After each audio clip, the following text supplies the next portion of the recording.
In the Company of Charity is a podcast by the Daughters of Charity of St. Vincent de Paul. Each episode will be discussing the church, society, and service to others, all through the lens of the spirit we've received from St. Vincent de Paul, the Saint of Charity. Join in the conversation by sending your comments and questions to companyofcharity@gmail.com. Well, welcome everybody. Welcome back to the podcast. This is Sister Liz Schoberg here, and I'm here with my good friend, as always, Sister Elizabeth Greim. Hi, Liz. How are you? We have to say a word to start that Sister Elizabeth has been a little bit under the weather. Just slightly. But we are raring to go with this second half of the interview with Jenn. That's right. And so she is from, say this 3 times fast, the Mohawk Valley Resource Center for Refugees. That's right. Did I get that right? You got it right. Yes. Yeah. On the first try. Yes.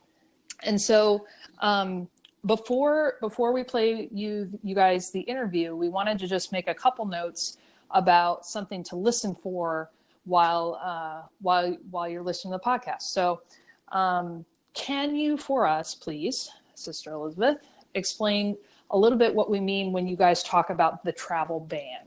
Sure. I know that Jenn and I mentioned it a couple of times, either as a Muslim ban or the travel ban. And I'll just do the quick history of it because it really was over about a year and a half of time. So on January 27th, 2017, President Trump signed an executive order supposed to last 90 days for citizens from certain countries, and it made an indefinite halt of refugees from Syria. And it was a ban for those traveling into the country, either in any way, shape, or form. People from these particular countries would not be allowed into the United States, and they were at that point Iraq, Syria, Iran, Libya, Somalia, Sudan, and Yemen. And immediately there were protests, there were legal battles, legal charges against this to say that it was wrong and that it was unconstitutional, and for a number of different reasons, and that went on for quite a bit of time. But then just recently, in June of 2018, the Supreme Court had gone through all these different courts, and eventually the Supreme Court upheld the ban for certain countries. By that point, the countries that were being excluded and could not get into the country had changed a little bit. And so the travel ban currently stops people from Libya, Somalia, Syria, Yemen, Chad, Venezuela, and North Korea from coming into the country.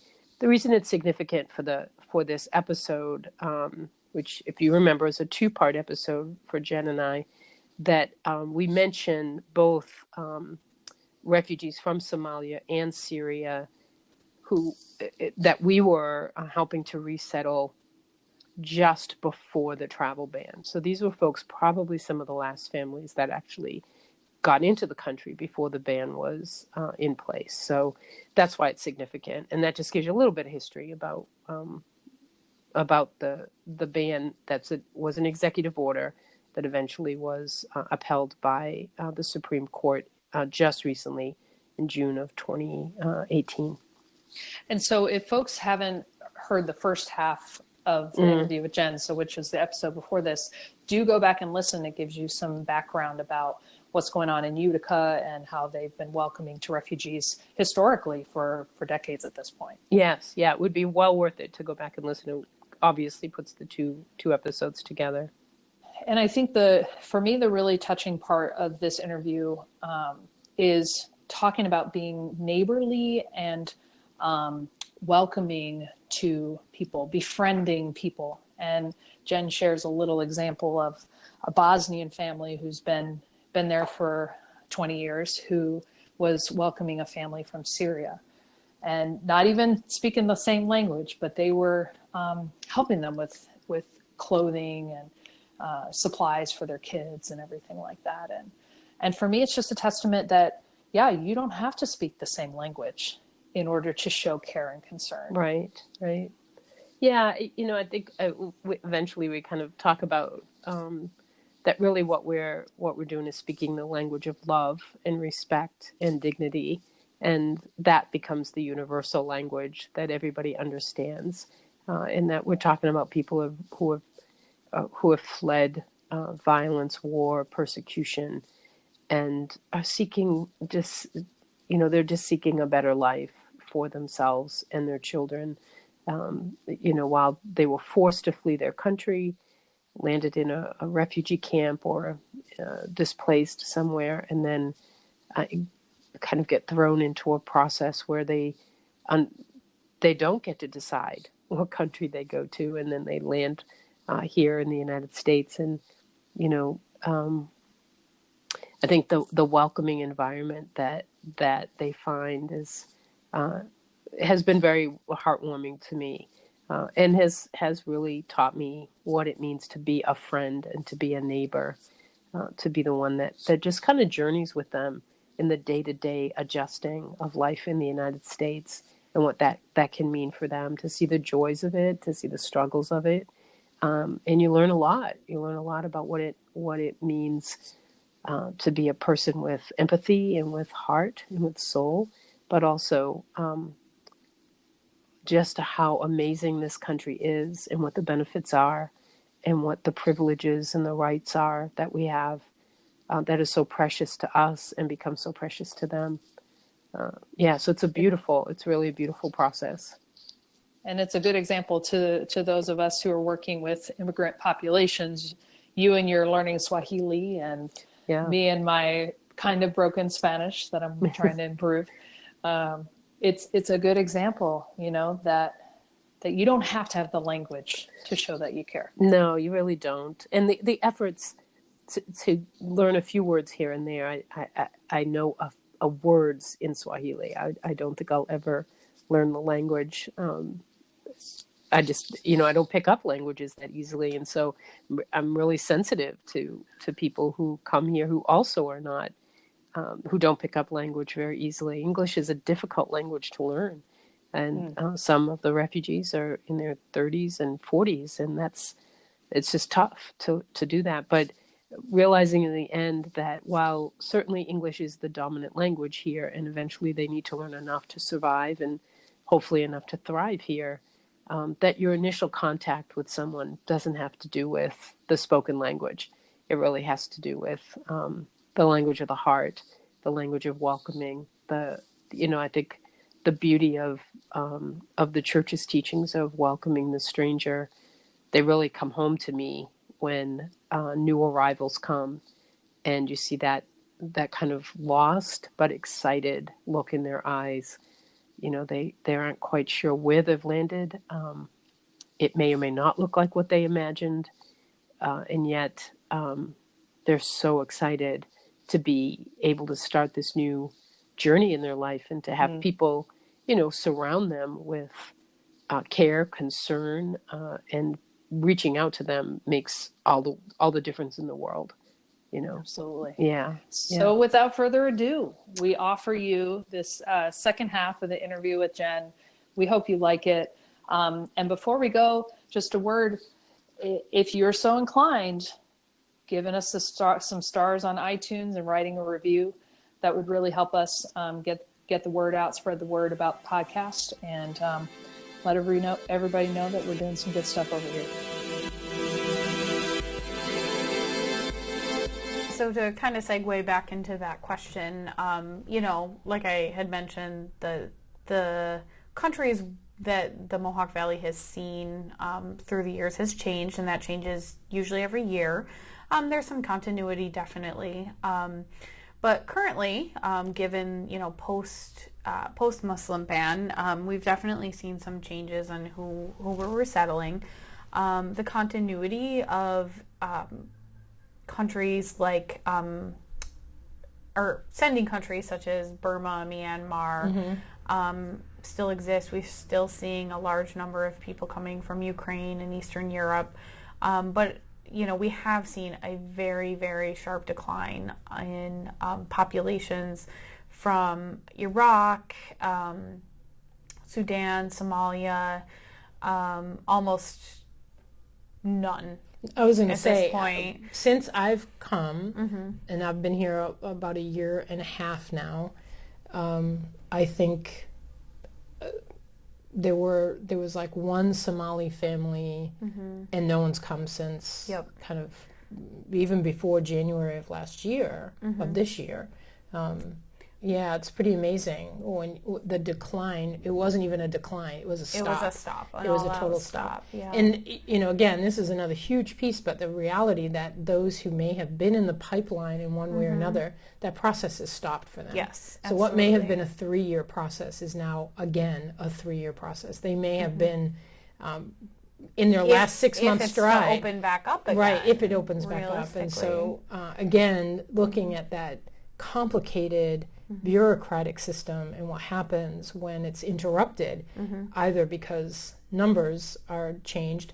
I think we should go back and say there was a point at which we were at about 80,000 people that both the President and Congress had approved coming in, dropped down to about 40, and we're probably not even going to process 20 to 25,000 this year. 1 month away from the end of this fiscal year for the resettlement program, and I believe the numbers are half of what, after the number was downsized from the Obama administration to the Trump administration, it was meant to be 45,000 refugees nationwide. We're just over 20,000 with 1 month to go. So there's no way. And then advocates are requesting that there be 75,000 for the number for next year. But sadly, I don't see much hope in that. Yeah, I don't either. And that is sad. It is very sad. I was thinking back, part of our conversation about what can people do, and I think, this experience has helped me to see, when I move from here, I will, because that's what sisters do. No, you won't. Yeah, I will.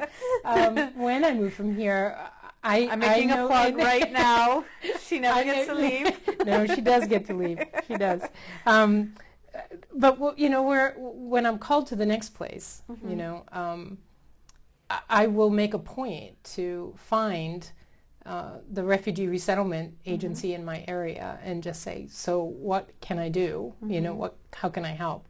And I think that when we challenge one another to be helpful, and people say, well, I don't know what to do. I don't speak a language. I don't do this. I don't do that. Which is a non-issue. Right. I want everyone to know that right now. We look at all the things we can't do. Speaking the language is not a deal breaker. And one of the things that I have found, and I think to be helpful, it has been helpful, is that I know we talk a lot about mentoring, but I was in London once with a DePaul USA program that I was working with, and one of the programs that they were starting was a thing called befriending. That was the strangest word I had ever heard, that they were befrienders is what they were calling themselves. And I thought, well, but that is, I think, in some ways, what, I've been able to kind of develop that relationship with some of the women who have come through the refugee resettlement process, that I've had the privilege of having driven to their doctor appointments, have taken them to register their kids for school, doing the kind of normal everyday things that other people in Utica are doing, going to the doctor, registering their kids, going grocery shopping, and just being with, and I think in that sense, being a friend to. And so I learned the word in Swahili for friend is rafiki. And so I often will just say, my rafiki, because the sense that I'm not working, I'm not volunteering for the refugee center just to be some kind of helpful Hannah for this person, and then I'm separate from it. But I think that what people who are listening might be able to think about doing is saying, some of what I realize now is that I just include them in every part of my life, that my life and their lives interject. Yeah. I go to the doctor too. I don't have kids, but I'm engaged in... I'm going to the store. Do you need anything while I'm there? Because, yeah, absolutely. Yeah, and you begin to realize that, we're all worrying about the same kinds of things, and we're all trying to manage the same things in our lives, and we're worried about our kids, and And I often think about the first time when someone arrives and they have to put their kid on a school bus, how frightening in some ways, and yet comforting. It's this very odd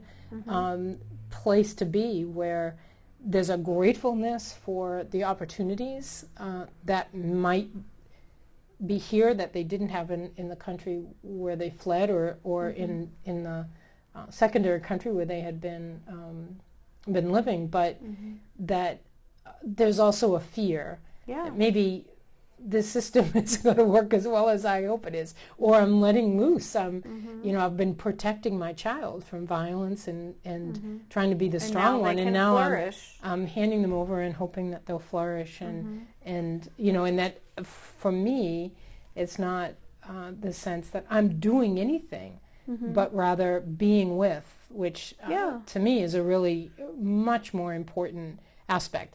In some ways, it's a very Vincentian, you know, as a follower of St. Vincent de Paul, it's a very Vincentian way of looking and saying our way of going out to those who struggle, some of whom are either too shy or don't know how to ask for help.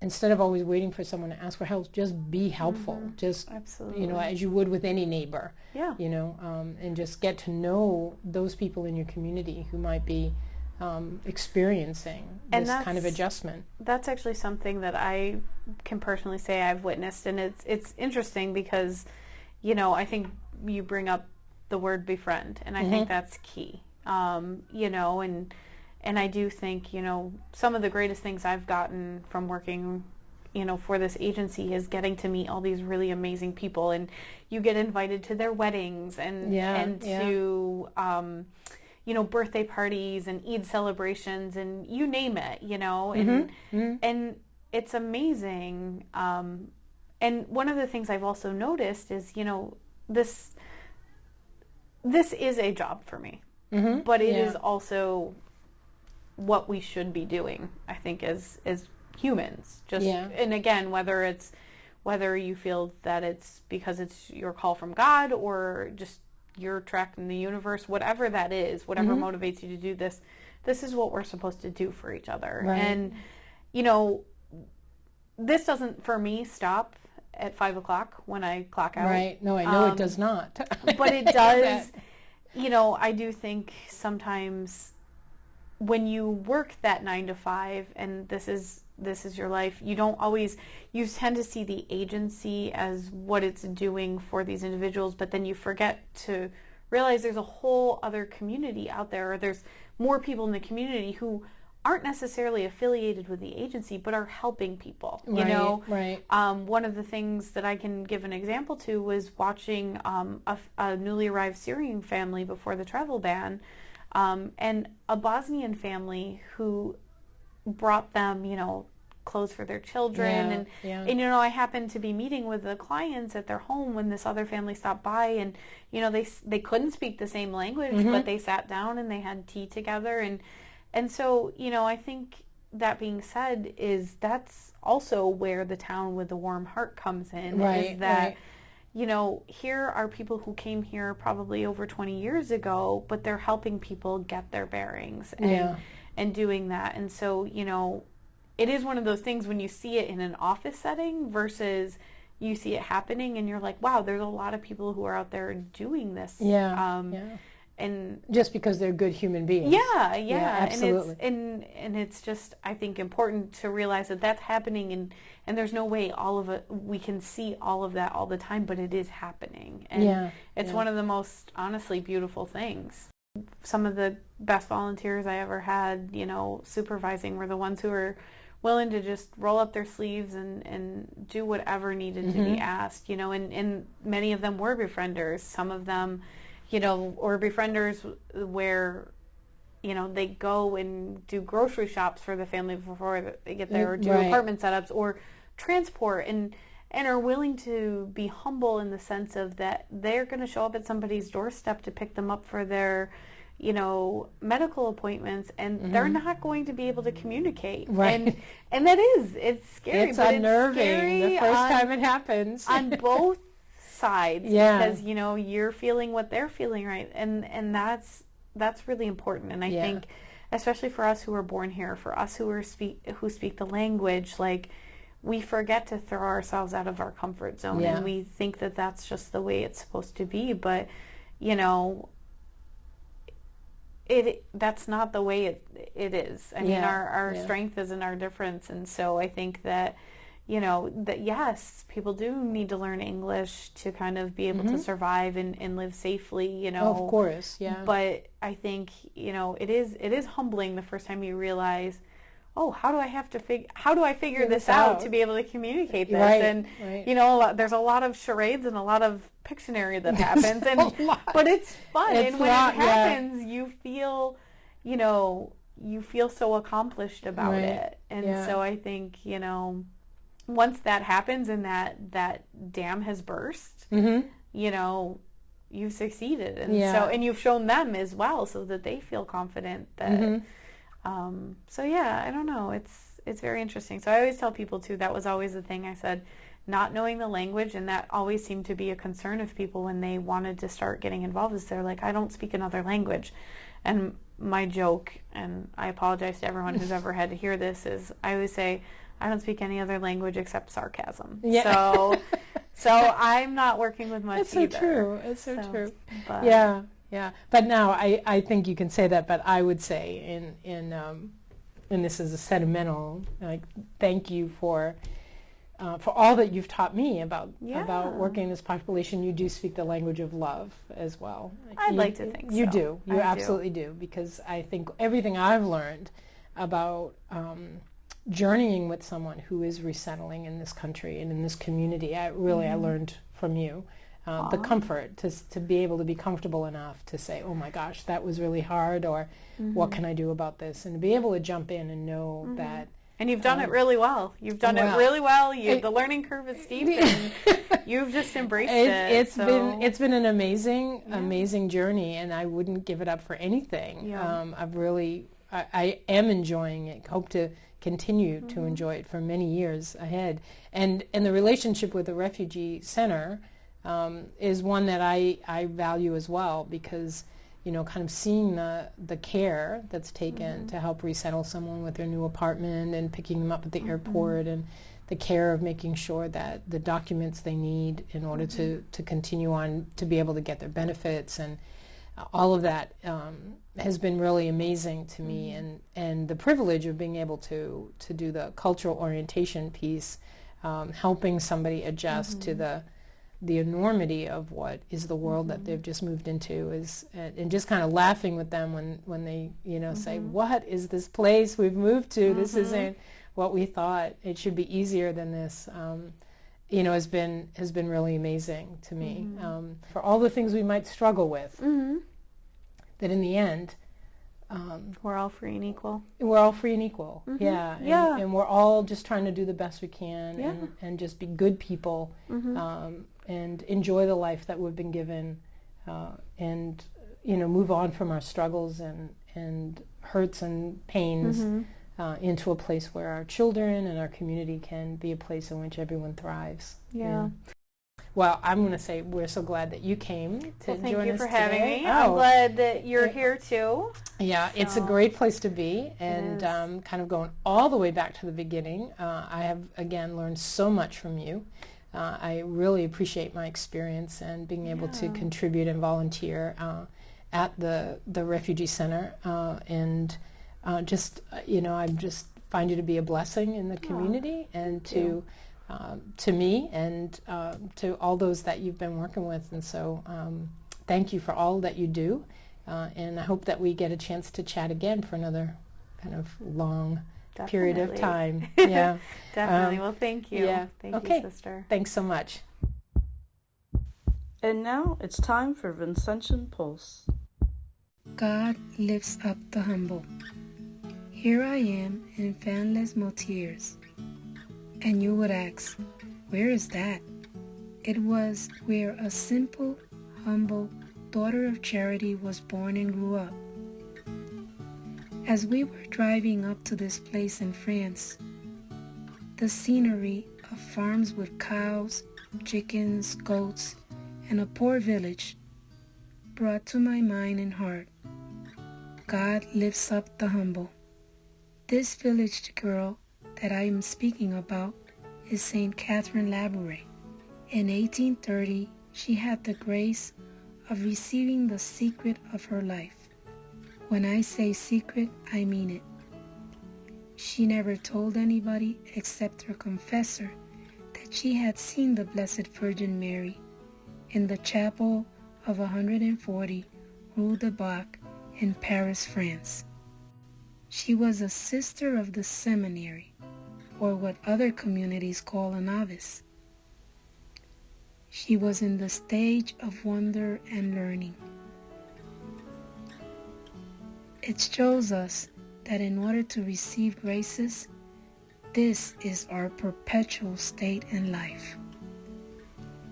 An openness to learn and see the greatness of the Lord in the world, in others, and in myself, just in the right measure.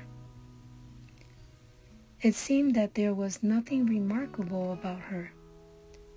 It's just a God thing. God picks simple people for his work of spreading the kingdom. The message of Mary was to express what Jesus wants from us in the gospel, to become closer to him. He shows us the way where the cross is part of the journey. Being humble is not easy when our society today exalts pride and power. Saint Catherine kept the words that the Blessed Virgin told her in her heart, especially the word confidence. Trusting in God is the essence and can make me and you humble on the way. It's that realistic appreciation of who we are with our flaws, limitation, mistakes, and virtues, but mainly who God is in our life. Saint Teresa of Avila said humility is truth. It's what you truly are in the presence of God. Humility in no way draws us away from people. It helps us to find in each person, especially in the poor, a humiliated and suffering Christ. Catherine did it for 46 years, praying and serving the elderly behind the scenes. That word confidence, resounding constantly, helped her to get the miraculous medal made, not for her, but to make miracles happen for others. Every time I recite the Magnificat, which is considered the prayer of Mary, it reminds me how God does things, looking with favor on the lowly servant, lifting up the lowly. Catherine was truly a daughter of charity, a servant of God and of the poor. Far from low self-esteem, it's finding your worth in God, with him and for him. The Almighty has made great things for me, and holy is his name. Holy is his name. It's that gratitude for what God has given us. He has scattered the proud in their conceit. He loves the proud too, but gives special blessings to the humble. Because Jesus himself became man, and in a humble way, in Bethlehem, washing the feet of the disciples, and on the cross. Yes, God lifts up the humble.